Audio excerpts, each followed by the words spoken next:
Hello and welcome to the first part of a new series. This series is looking into some of the DLC cars from Forza 7 and maybe some of the other cars. And basically what we're doing is having a quick test, having a play. I'm giving my thoughts on the pros and the cons of the car. Do I feel the modelling is accurate? Does the sound accurate to what I believe the cars should sound like? Do the cars handle like we'd expect them to? And just my general feedback. So the first car in the series that we're going to do is the McLaren 720S. This has got a lot of praise from a lot of journalists, and it's one that's in the latest July DLC pack. So let's see how it gets going. So first impressions, I took the 720S round Prague racetrack. Now my first impressions were, wow, this thing has a lot of torque. Now even if you are low down in a gear, you can push through this car. A lot of these corners around Prague, I was taking in maybe third or fourth gear rather than what I was expecting, maybe a second gear corner, because it just had that much torque. Now balancing, it did have quite a bit of balance, because you could use that low down torque to just hold a power slide around the corner. Meant like power slides like this was fairly easy, even though the RPMs did start dropping off.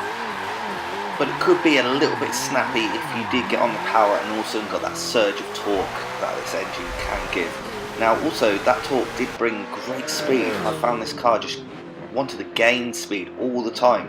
Now bear in mind, I'm using these cars completely stock, they're not even homologated, they're completely stock how the manufacturer intended.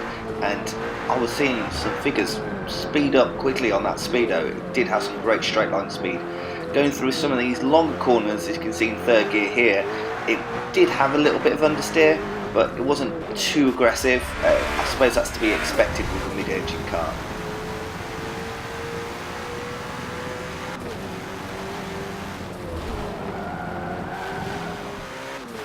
Now a core part of this series is going to be putting these cars head to head. So what I'm using is the Infront Speedway, as I think it's a good test track. It has a mixture of fast corners, slow corners, it's got a hairpin there, but yet it's got some straights.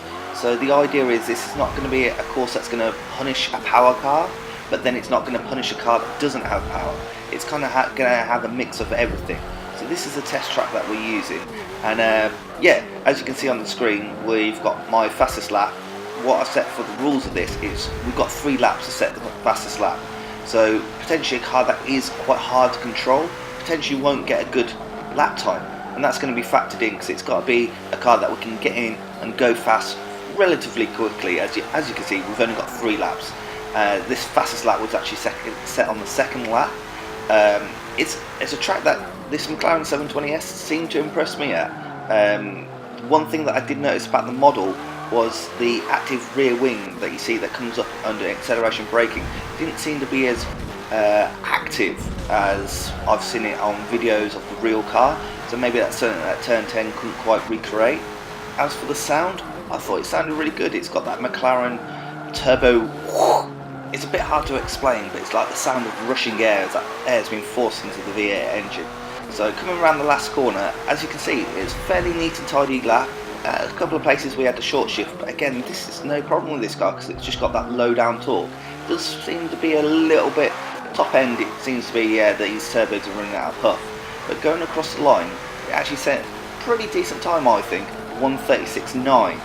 Now we'll see how that compares to the other cars in the series.